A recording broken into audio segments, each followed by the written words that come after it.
switch. We also have some doors that are blue in colour, and these are special doors for various specific things going on in the game. Okay, we now have cards, and these cards are the character cards.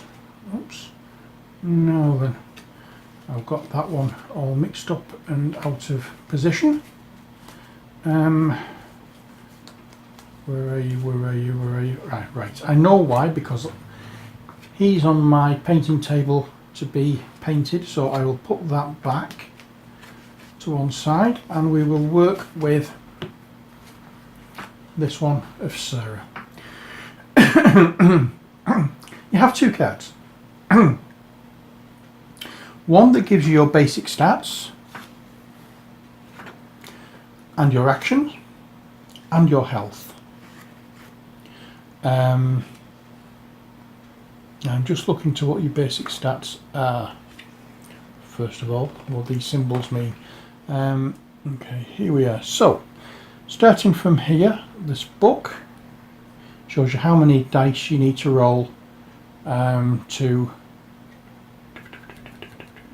perform that check, and that check is for faith.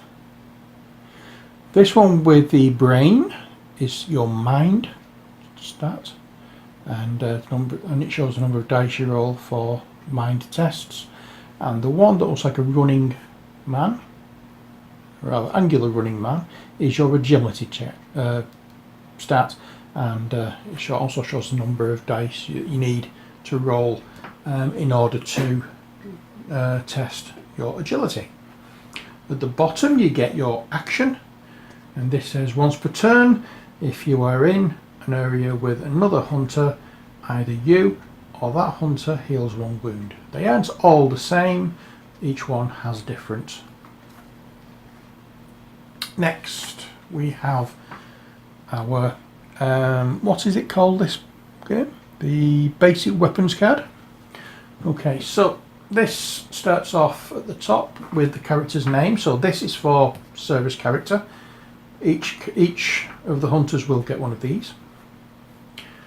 This is your range, how many dice you need to roll, and the number of points you need to roll on a dice to hit.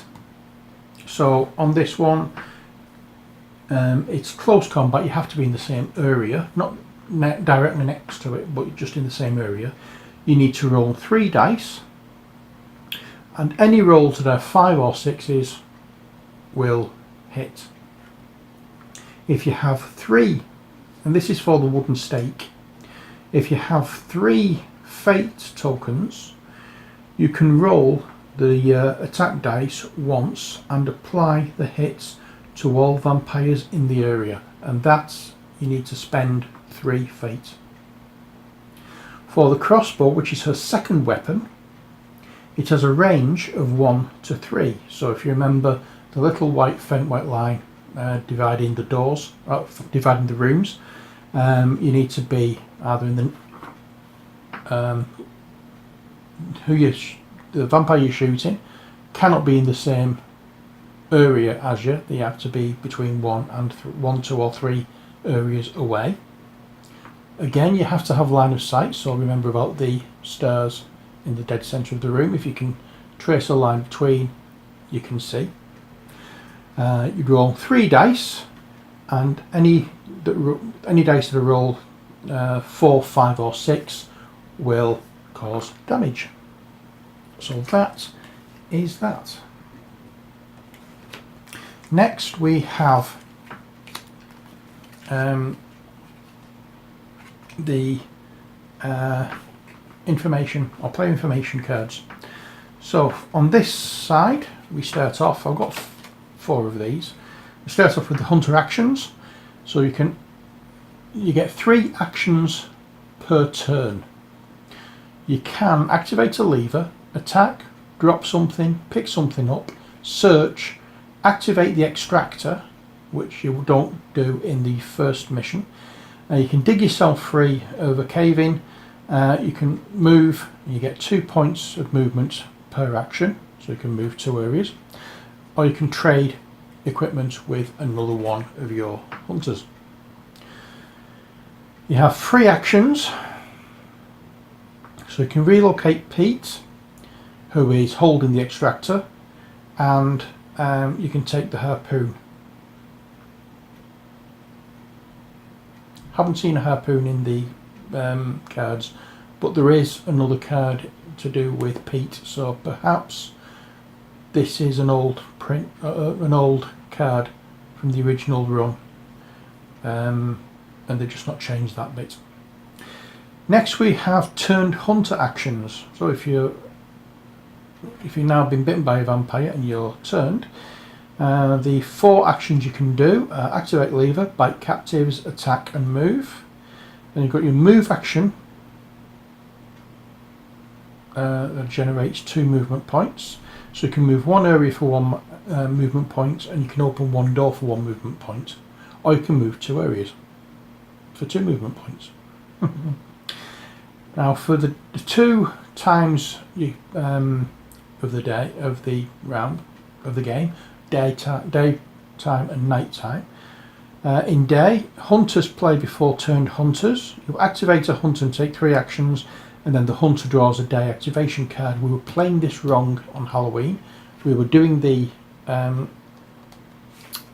drawing the day activation cards at the start of the turn. We shouldn't have been doing.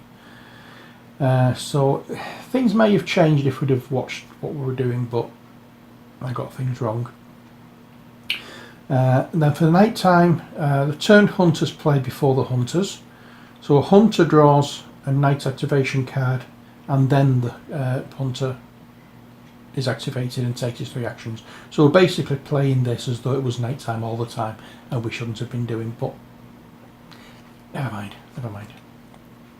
Now for this side, move that to one side. We start off with elders. Oh, these are special rules. So for elders, you resolve an elder influence card before making the hunter's attack. For sunlight, you destroy all vampires in the room. Vampires do not spawn in or enter sunlit rooms. Sleeping vampires. Now when you spawn a vampire during the day, the majority of them are asleep, so you will put them lay down. So for sleeping vampires placed by encounter cards, they do not move, attack or impede movements. Hunters may re-roll their attack dice once.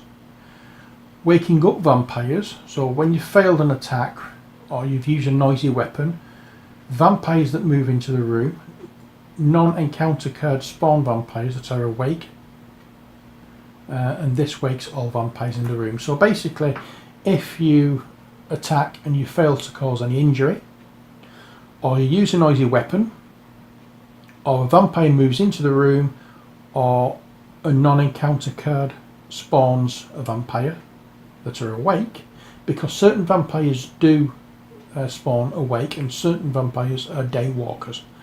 So the nighttime and daytime rules don't affect them. They will all wake the vampires in that room. The awake vampires will impede movement. So you spend 2 movement points to move away from an awake vampire. So you only use 1.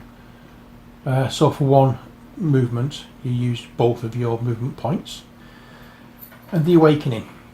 You resolve all remaining encounters, wake all vampires, and open all unlocked doors. There we are. So that is that for those cards. The next cards we have are, let's have a look. These are for the different vampires. So you have your health and shield, if you get the shield, if you get one. Your range, the initiative value is when they attack. Then you've got how many dice you roll and the number you need to roll to cause a hit. And then you've got, actually, that is the nighttime phase of the card. and this one telling you what you can do if you spend a fate token. The daytime one is fairly similar, only with this one it doesn't it isn't awake at night. Oh, sorry, it isn't awakened during the day, so there's nothing in here it can do, because it's usually asleep during the day. Other cards you can get, that's a burrower. This is a warrior. And there's the nighttime thing. Now that I'm looking, because there is one. There we are. There's a vampire called the Upia. This is a daywalker. So it ignores all sunlight effects. So if you crank open the or smash open the window barriers or use the extraction grenades outside, nothing happens. It just ignores it all, and then you've got your what do we call it? Day or nighttime things on the. Oh, and this thing here down at the bottom, the fate with the +1, that's what you get when you kill it. You've got your different vampires here, but you also get elders. I'm not quite sure how this one works, but you have a card here that is two-sided for Lord Kophus. I'm assuming it will tell me when it gets round to playing, but one side is a slightly different colour to the other. I'm assuming that both one's a nighttime and one's daytime again, but it's not quite as obvious. I think that's the nighttime side. No, that's the. I think that's the nighttime side and that's the daytime side. I may be wrong. I may be wrong. But we have that one. That's got a double side. That's double-sided. But these two, both again elder vampires, it says so on the back, aren't single-sided or aren't double-sided. They are both single-sided, and they just have this one effect. Now, whether this has a different mode of attack or some such, I don't know, but there we are. And the same with that one. Again, single-sided card. And then you get these cards for combined attack.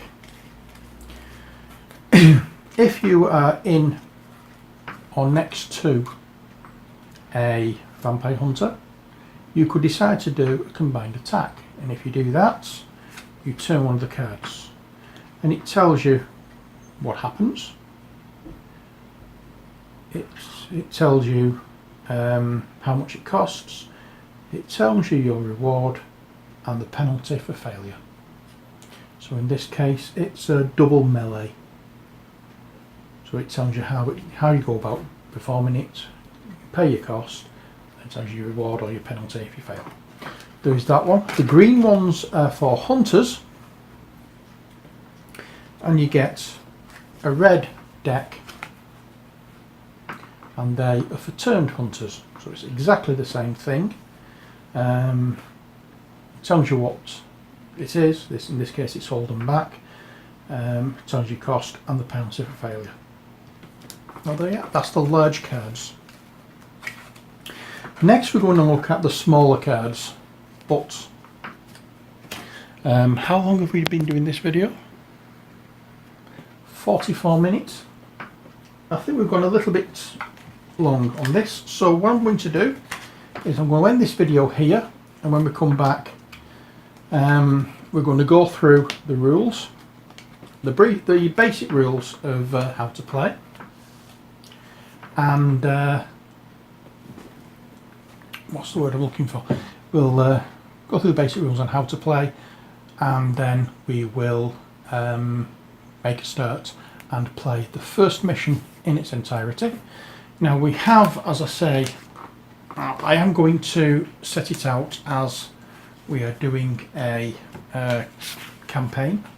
So we have yeah, there's 5 missions in the first campaign, so we will do those. We're going to do them as entire videos. I'm not going to do them as like parts, you know, do a turn here and then stop and then another turn of the next video and stop. I'm just going to go through them. See, depending on how long it takes, of course, I may split them into 2 if they're going too long. But we have campaign 1, which we will be starting in the next video for this. This campaign map shows how to organise individual hunts into campaign 1. So we'll do hunt 1, then hunt 2, then either hunt 3 or hunt 4, depending on how I feel at the time. Then hunt 5. Now, depending on what I can do, and if I have certain things, I can do hunt 10, but that is only, that is an optional one actually. I could do hunt 5, hunt 10 and hunt 6, but hunt 10 will be mandatory if I only have certain things. So we'll see how we go. If I can do it, I will do 1, 2, 3 or 4, 5, 10 and 6. That's how it works. We're jumping from hunt 5 to hunt 10 and then hunt 6. But as I said, we'll see how it works, see how we go. We may end up being turned into vampires, who knows. But that's the look at the basics of the layout of the cards, on the